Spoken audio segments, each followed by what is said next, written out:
Statement terbaik Rocky Gerung ketika berdebat. Dari akal dulu ya. Yang kita bicarakan sekarang bukan soal politik, tetapi cara berpikir politis itu soalnya tuh. Kalau soal politik kita tahu bahwa dari awal saya menginginkan 0% threshold itu. 0%. Pada Anies saya pernah bilang tuh, ngapain lu minta gue dukung lu? Lu dukung dulu 0% itu.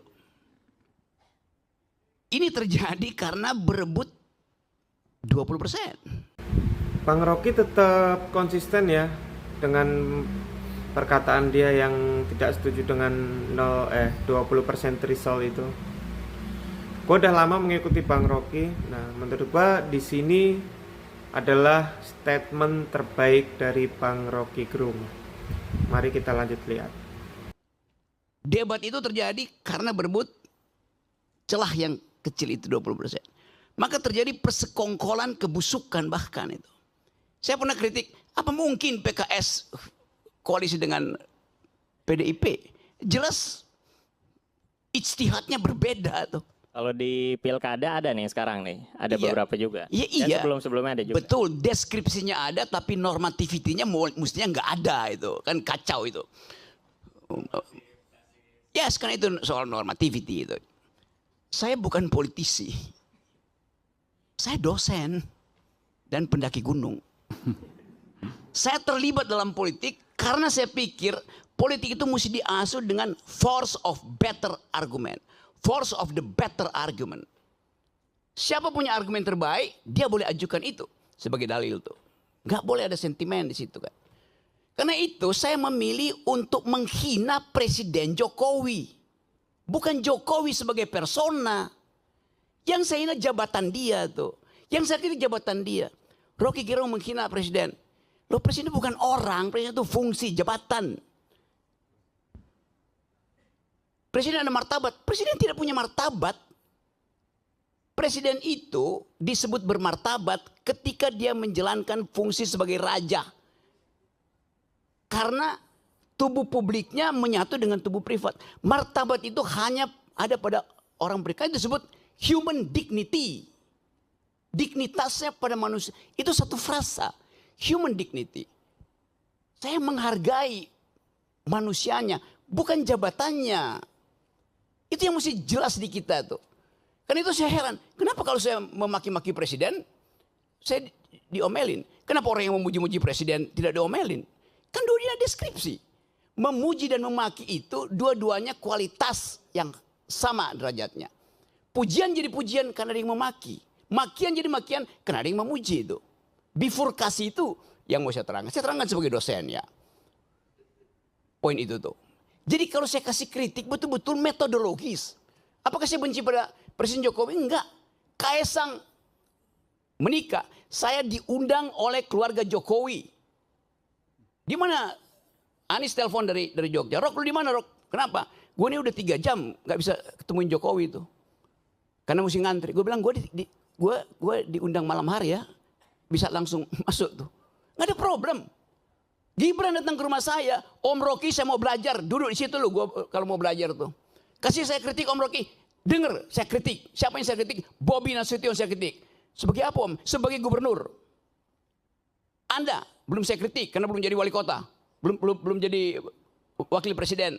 Pada waktu itu dia adalah wali kota. Saya kritik yuk. Dia ngaku bahwa setiap Sabtu berbagai macam menteri datang ke dia kasih duit supaya Solo. Saya bilang, you koruptor tuh. Saya kasih kritik. Dia gak marah.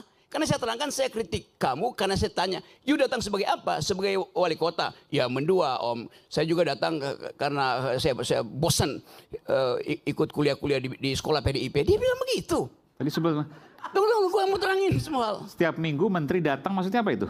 Ya udah, you nggak usah tanya itu.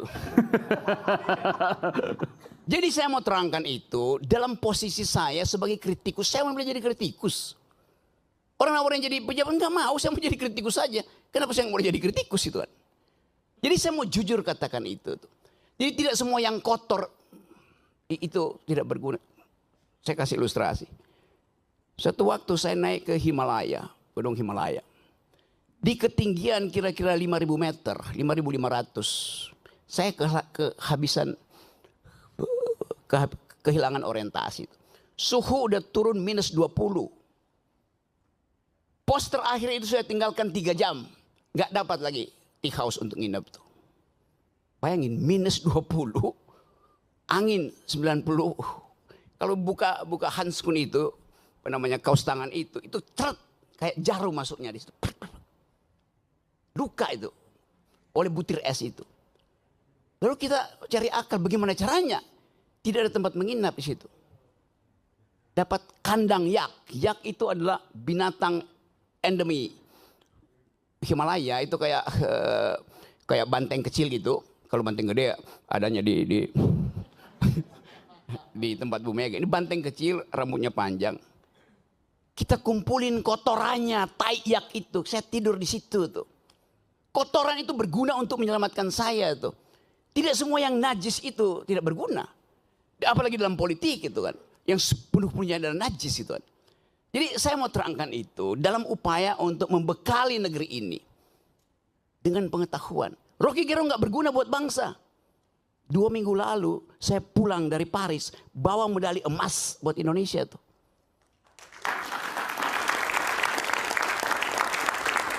Apa dibiayai oleh negara? Tidak ada dibiayai oleh negara. Kita cari uang sendiri itu.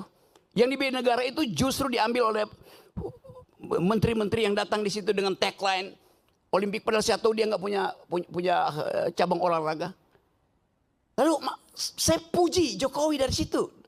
Terima kasih Pak Jokowi karena memungkinkan saya membawa pulang medali emas tuh. Saya dibully di sini. Ngapain lu puji-puji Jokowi, Rok? Gue bilang, sorry ya. Dia presiden saya ketika saya ada di luar negeri yang menang Indonesia. Saya ikut upacara bendera. Kenapa saya nggak mau bilang terima kasih pada Jokowi? Kan itu yang kita sebut value, kejujuran dalam berpolitik gitu kan. Saya nggak punya hal, nggak punya masalah lain dengan pemerintah. Saya punya masalah dengan kebijakan yang mereka buat. Yang sebut kebijakannya itu dungu. Buktikannya sebaliknya kan. Bahkan saya bilang pada waktu itu, Jokowi sebagai presiden adalah bajingan tolol. Satu, PDIP marahin saya, dilaporin ke polisi. Saya kasih kuliah di Jogja, saya dilemparin botol di kepala saya tuh. Saya bilang, kenapa kalian marah?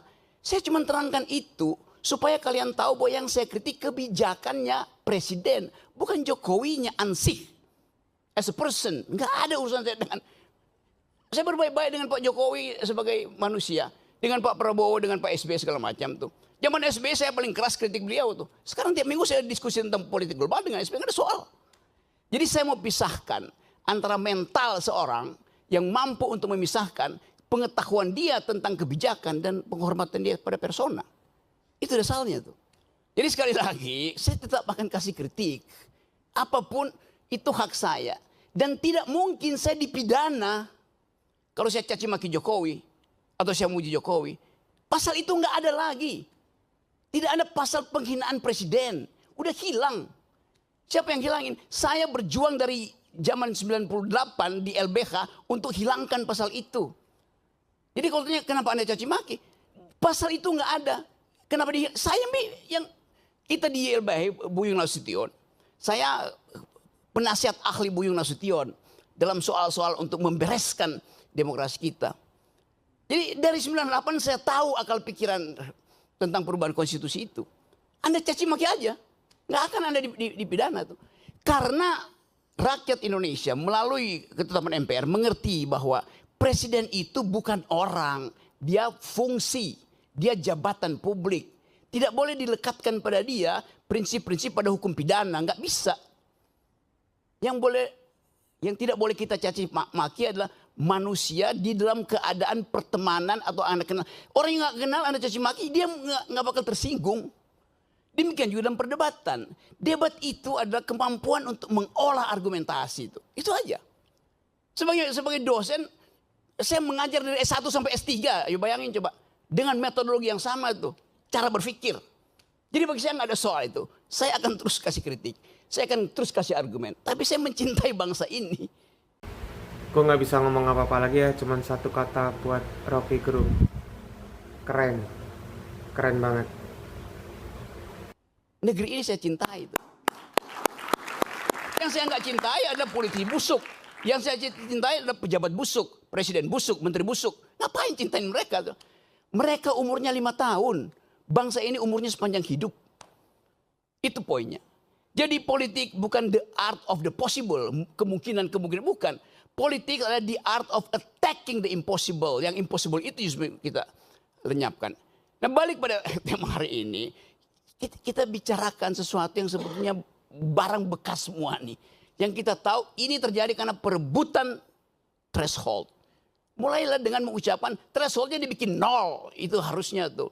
Supaya ada kesetaraan orang berargumen tuh. Supaya dia argumennya bagus. Bukan karena masa pendukungnya bagus.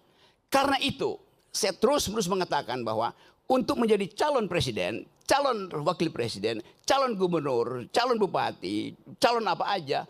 Pakai prinsip pertama bukan elektabilitas. Tapi etikabilitas itu. Ini calon pejabat ini pernah berbohong nggak? Pernah nyolong nggak? Kalau dia lolos etikabilitas, saya uji yang kedua, intelektualitas. Karena dia mesti berdebat dengan pemimpin dunia. Itu pentingnya latihan perdebatan. Dasar perdebatan adalah konstruksi berpikir. Dasar perdebatan adalah kemampuan untuk mengolah pikiran, bukan sekedar untuk retorika, tapi dengan logika. Jadi kalau seseorang pemimpin, pilkada misalnya, dia lolos etikabilitas, oke, bagus, moralnya bagus. Tunggu dulu, belum selesai. Apakah dia mampu untuk mengunyah konsep, ilmu pengetahuan, sejarah, etc. Jadi loloskan dia secara etikabilitas, loloskan dia secara intelektualitas, baru dia kita izinkan diuji elektabilitasnya. Begitu logikanya tuh. Bukan elektabilitasnya diuji duluan. Elektabilitasnya bisa disogok ke lembaga-lembaga survei kok. Nah saya ingin didik bangsa ini. Sebagai seorang yang memilih profesi dosen, guru. Supaya jujur dalam berargumentasi. Assalamualaikum warahmatullahi wabarakatuh. Waalaikumsalam warahmatullahi wabarakatuh. Oke, luar biasa. Dan